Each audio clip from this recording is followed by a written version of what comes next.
Gold trusted gold buyers మీరు తాకట్టు పెట్టిన బంగారాన్ని విడిపించి ఈ రోజు ఉన్న మార్కెట్ ధరకు కొనబడను.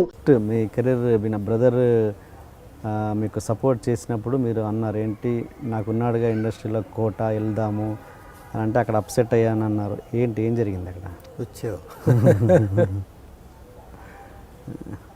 ఏం జరుగుతుంది నాటకాల ఇలాంటి ఇంటర్వ్యూలు అదే భయం. ఏదో మరి కొన్ని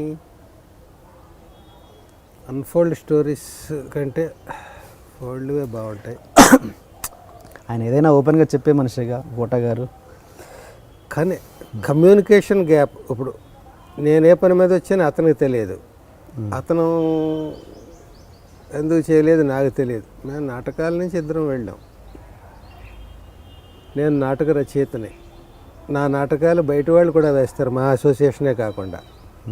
అలాగే కోట బ్యాంకు పోటీల్లో నా నాటకాలు వేసేవాడు. ఓకే,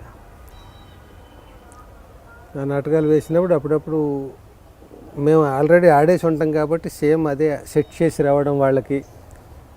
అట్లా ఒక డిజైన్ ఉంటుంది కదా ఒక నాటకానికి, దాన్ని మేము ఆల్రెడీ కొన్ని అనేక ప్రదర్శనలు ఇచ్చి ఉంటాం. అది వాళ్ళ బ్యాంక్ కాంపిటీషన్లో అతను తీసుకుని ఆడినప్పుడు ఇదే డిజైన్ అక్కడ సెట్ చేయడం, అట్లా అట్లా బాగా పరిచయం, కలిసి నాటకాలు ఆడడం.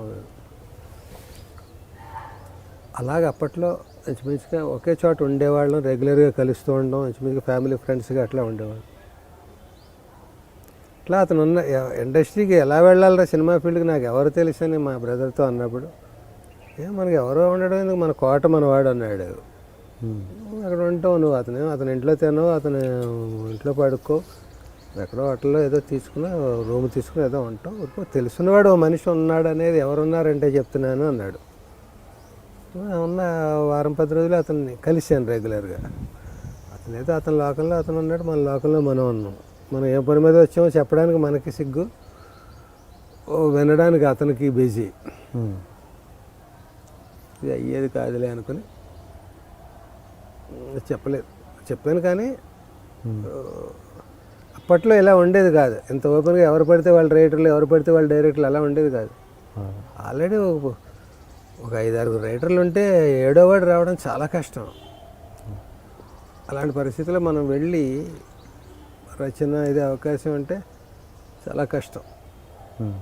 అప్పుడు అతను చేద్దాం అనుకున్నా చేయలేని పరిస్థితి కూడా కావచ్చు, చేద్దామని అనుకుని ఉండకపోవచ్చు, మనకు తెలియదు. అనుకుని ఉండకపోవడానికి అవకాశం లేదు. అతను రైటర్ కాదు కదా, పోనీ మా ఇద్దరికి పోటీ అనుకుంటే. ఏదో అట్లాగా అనుకున్నది జరగలేదు నా వరకు. అతని వరకు అతను ఏం తెలియని మనిషి కావచ్చు.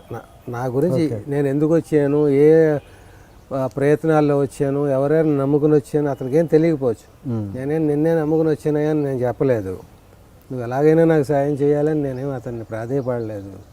ఏదో మాట వరుసకు రోజు అతను కలిసి ఈ పని మీద వచ్చానని నేను చెప్తూ ఉండేవాడిని.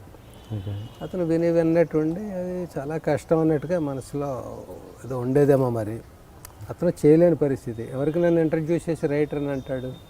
పైగా నేను కథలు పట్టుకుని ఇండస్ట్రీకి వెళ్ళలేదు. కథలు పట్టుకుంటే అందరూ రెండు చెప్పండి అంటారు. మన పేరు వేసినా, మన వాడుకున్నా, ఎక్స్ప్లైట్ చేసినా వినడం వింటారు. నేను డైలాగ్ రైటర్ అంటూ వెళ్తే నీకు డైలాగ్స్ నువ్వు ఏమన్నా జంధ్యాలవనా, లేకపోతే ఆచార్య ఆత్రేయవనా, మణిపూడి వెంకటరమణవనా, ఎందుకు వింటారు, ఎలా వింటారు? ఆ రకంగా డైలాగ్ రైటర్కి అవకాశాలు తక్కువ కొత్త వాళ్ళకి. అప్పుడు డైరెక్టర్లకు కూడా రామగోపాల్ వర్మ గారి పుణ్యం అని పట్ట తర్వాత వచ్చారు. కానీ ఒక అసోసియేట్, ఒక కో డైరెక్టర్ ఏళ్ల తరబడి చేస్తున్నవాడు డైరెక్టర్ అవ్వాలంటే చాలా కష్టం ఆ పీరియడ్లో. అవును, మా ఈవి గారు, కృష్ణారెడ్డి గారు, వీళ్ళ చాలామంది, 25 మంది కొత్త డైరెక్టర్లు వచ్చారు శివ తర్వాత. ఒక రకంగా అది మంచి పరిణామం కదా. ఆ ఫ్లోలో తర్వాత రైటర్స్, కొత్త డైరెక్టర్లు వచ్చినప్పుడు కొత్త రైటర్లు, అలా గేట్లు ఓపెన్ అయ్యాయి అందరికీ. అంతకుముందు చాలా ఇబ్బంది. అక్కడికి వెళ్తే మనం, నన్ను గోస్ట్ వర్క్ చేయమని చాలా మంది సజెస్ట్ చేశారు.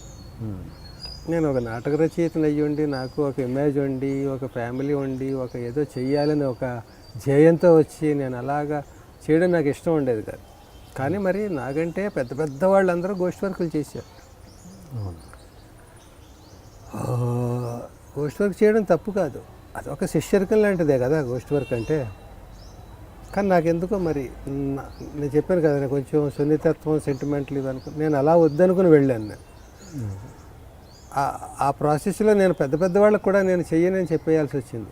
క్రాంతికుమార్ గారు ఇంకా ఎలా పెద్ద పెద్ద డైరెక్టర్లకి, మా ఈవీ గారికి కొన్ని సినిమాలకి నేను పేరు లేకుండా చేయాల్సి వచ్చిన పరిస్థితిలో నన్ను అలా వద్దండి, నేను రాయలేను, ఇంకొకరి పేరు మీద ఉన్నప్పుడు నేను